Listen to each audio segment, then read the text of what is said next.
Rajamahendravaram rural Bommuru polytechnic కళాశాల ఆవరణలో 2.25 కోట్లతో నిర్మించనున్న అత్యాధునిక అగ్నిమాపక కేంద్రానికి రూరల్ ఎమ్మెల్యే గోరంట్ల బుచ్చయ్య చౌదరి ఉదయం శంకుస్థాపన చేశారు.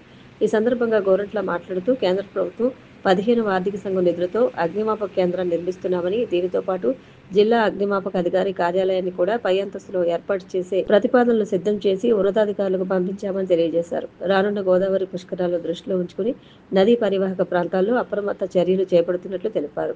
ఈ కార్యక్రమంలో జిల్లా fire officer M Martin Luther king, ఇతర అగ్నిమాపక శాఖ అధికారులు, మండల స్థాయి అధికారులు, స్థానిక ప్రజాప్రతినిధులు పాల్గొన్నారు. ఆంధ్రప్రదేశ్లో అగ్నిమాపక శాఖ ద్వారా కేంద్ర ప్రభుత్వ నిధులతోటి 2,25,00,000 రూపాయలతో అధునాతన ఫైర్ స్టేషన్ నిర్మాణం జరుగుతోంది. ఇక్కడ దానికి వాళ్ళ శంకుస్థాపన చేశాం. కేంద్ర ప్రభుత్వం 15th ఫైనాన్స్ నుంచి ఇచ్చిన డబ్బుతోటి కట్టడమే కాకుండా ఇక్కడ డిస్ట్రిక్ట్ ఫైర్ ఆఫీస్ కూడా కట్టాలని ఇప్పుడే నిర్ణయించాం. దాని మీద పై అంతస్తు కూడా వేయాలి, దానికి కొంత సాక్ష్యం కావాలని. రాజమండ్రిలో చాలా వరకు అగ్ని ప్రమాద నిరోధక యంత్రాలన్నీ మనం పెట్టుకున్నాం. రాబోయే పుష్కరాలను దృష్టిలో పెట్టుకుని ఇంకా నదీ ప్రవాహ ప్రాంతంలో జాగ్రత్త చర్యలు తీసుకోవడం కోసం యంత్రాంగాన్ని సిద్ధం చేయాల్సిన అవసరం ఉంది. సిబ్బంది నియామకాలు కూడా జరగాల్సిన అవసరం ఉంది. ఎట్లయితే వరదల్లో రక్షణలో ముందుంటున్న అగ్నిమాపక శాఖకి అన్ని సౌకర్యాలు జరుగుతున్నాయో అధునాతన యంత్రాలన్నీ కూడా సమకూర్చాల్సిన అవసరం కూడా ఉందని భావిస్తూ ఉన్నాం. కూడా ఈ కేంద్రంలో పాలిటెక్నిక్ కళాశాల ప్రాంగణంలో మరో అత్యాధునిక 2,20,00,000 రూపాయల భవన నిర్మాణం జరుగుతుంది. 9 నెలల్లో కంప్లీట్ అయిపోతుంది. పుష్కరాల నాటికి మొత్తం కూడా కంప్లీట్ చేసి ఈ ప్రాంగణంలో మొత్తం కూడా అన్నిటికీ అనుకూలమైన ప్రాంతం. రహదారులు కూడా హైవేకి దగ్గరగా ఉంది. అలాగే ఇప్పుడు రాజభవన్ నుంచి కేశవరం మీదకి వెళ్ళే రోడ్డు కూడా అనుకూలంగా ఉంది కనుక ఇది అందరికీ అందుబాటులో ఉంటుంది. రాజమండ్రిలో స్లమ్ లేకుండా చేయగలిగాం. చాలా వరకు పూరీలు లేకుండా 99% పూరీలు లేకుండా చేయగలిగాం. దానివల్ల గతంలో ఉన్న విధంగా అగ్ని ప్రమాదాలు తగ్గిపోయినాయి, ప్రమాదాలు కూడా తగ్గిపోయినాయి. గ్రామీణ ప్రాంతంలో జరిగే అగ్ని ప్రమాదాలకి ఇది కేంద్రంలో రూరల్ మండలానికి, రూరల్ నియోజకవర్గానికి సంబంధించిన ఈ భవనం వేగంగా పూర్తయి అందరికీ అందుబాటులో వస్తుందని భావిస్తా ఉన్నాం. దీనికి సహకరించిన అధికారులకి, దానికోసం కృషి చేసిన నాయకులందరూ కూడా అభినందనలు తెలియజేస్తున్నాం. దేశంలోని అతిపెద్ద విమానయాన సంస్థ ఇండిగో విమాన పైలట్ల సమ్మెతో దేశవ్యాప్తంగా 550కి పైగా విమానాలు రద్దయ్యాయి. దీంతో లక్షలాది మంది ప్రయాణికులు అసహనం వ్యక్తం చేశారు. రాజమహేంద్రవరం సమీపంలోని మధురపూడి విమానాశ్రయం నుంచి నడిచే పలు విమానాలు రద్దు కావడంతో ప్రయాణికులు అసహనం వ్యక్తం చేస్తున్నారు. ఇండిగో విమానాల రద్దు ప్రభావం వల్ల పలు విమాన సర్వీసులు ఆలస్యంగా నడుస్తున్నట్లు మధురపూడి విమానాశ్రయ వర్గాలు తెలిపాయి. ఇండిగో విమానాల రద్దుతో మిగిలిన సంస్థల విమాన టికెట్ల ధరలు కూడా పెరిగిపోయాయి. రానున్న గోదావరి పుష్కరాలకు ముందే పోలవరం ప్రాజెక్టు పూర్తి చేస్తామని జలవనరుల శాఖ మంత్రి నిమ్మల రామానాయుడు వెల్లడించారు. ఈ మేరకు అధికారులకు ఆదేశాలు జారీ చేశారు. ప్రాజెక్టు పనుల పురోగతిపై ఆయన సమీక్షా సమావేశం నిర్వహించారు. తొలుత పోలవరం ప్రాజెక్టు పనులను పురోగతిని ఆయన క్షేత్రస్థాయిలో పరిశీలించారు. ఈ సందర్భంగా ఆయన మాట్లాడుతూ చంద్రబాబు నాయుడు సూచనల మేరకు పవిత్ర గోదావరి పుష్కరాల నాటికి పోలవరం ప్రాజెక్టు పూర్తి చేసి జాతికి అంకితం చేసే విధంగా అధికారులు, ఇంజనీరింగ్ నిపుణులు, నిర్మాణ ఏజెన్సీలు మరింత చురుగ్గా పనిచేయాలని సూచించారు.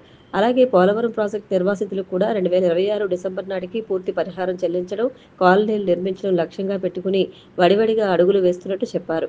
అలాగే పోలవరం ప్రాజెక్టు ఆధారంగా నిర్మిస్తున్న హైడల్ పవర్ ప్రాజెక్టు పనులు కూడా ప్రాజెక్టుతో పాటు పూర్తి చేస్తామని మంత్రి నిమ్మల రామానాయుడు స్పష్టం చేశారు. ఈ సమావేశంలో ఇరిగేషన్ సలహాదారు ఎం వెంకటేశ్వరరావు, ఆర్&ఆర్ commissioner Prashanti, Eluru joint collector MG Abhishek Gowda, project administrator V Abhishek, Ramachodavaram sub collector Shubham Nokwal, ENC Narasimhamurthy, mega engineering COO Angara Satish Babu, project general manager Gangadhar, ఇతర ఉన్నతాధికారులు, ఇంజనీరింగ్ బృందం తదితరులు పాల్గొన్నారు. పోలవరం ఒక వరం, ఒక జీవనాడి.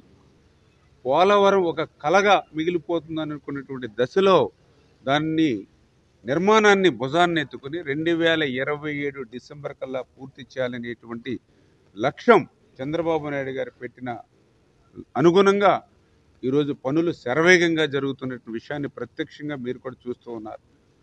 అందులో భాగంగా డయాఫ్రమ్ వాల్ ఆ రోజు 2020 ఆగస్టులో వరదలకి డయాఫ్రమ్ వాల్ నష్టపోయి తీవ్రంగా ధ్వంసమైనటువంటి స్థితిలో మళ్ళీ ఈ ప్రభుత్వ అధికారంలోకి వచ్చిన తర్వాత నూతన డయాఫ్రమ్ వాల్ 900 కోట్ల రూపాయలతోటి నిర్మాణాన్ని ప్రారంభించినటువంటి సంవత్సరం కాలంలోనే దాన్ని పూర్తి చేసేటువంటి విధంగా ఇప్పటికే 950 మీటర్లు 75% డయాఫ్రమ్ వాల్ని పూర్తి చేసుకుని రేపు ఫిబ్రవరి కల్లా డయాఫ్రమ్ వాల్, నూతన డయాఫ్రమ్ వాల్ నిర్మాణం పూర్తవుతుంది.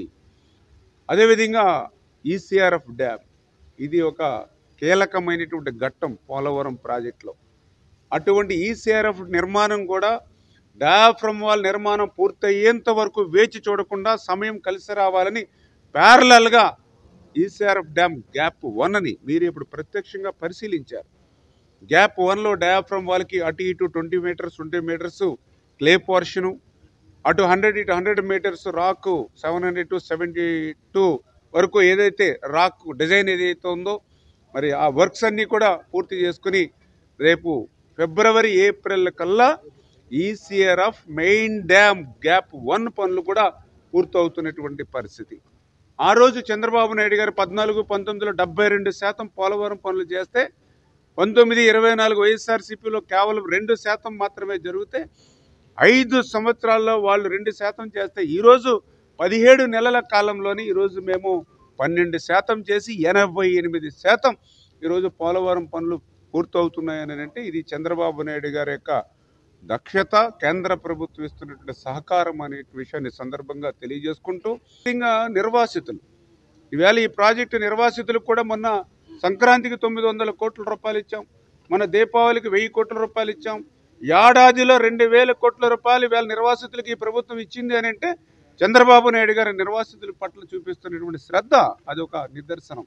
రాజమహేంద్రవరం నగరంలోని అక్రమ నిర్మాణాల కూల్చివేతను అధికారులు ప్రారంభించారు. మొరంపూడి జంక్షన్ వద్ద ఒక అక్రమ నిర్మాణాన్ని టౌన్ ప్లానింగ్ సిబ్బంది కూల్చివేశారు. రాజమహేంద్రవరం నగరంలో అనుమతి లేకుండా నిర్మాణాలు చేపట్టిన భవనాలు, భవన నిర్మాణ అనుమతులను అతిక్రమించి నిర్మాణాలను కూల్చివేస్తామని అధికారులు స్పష్టం చేశారు.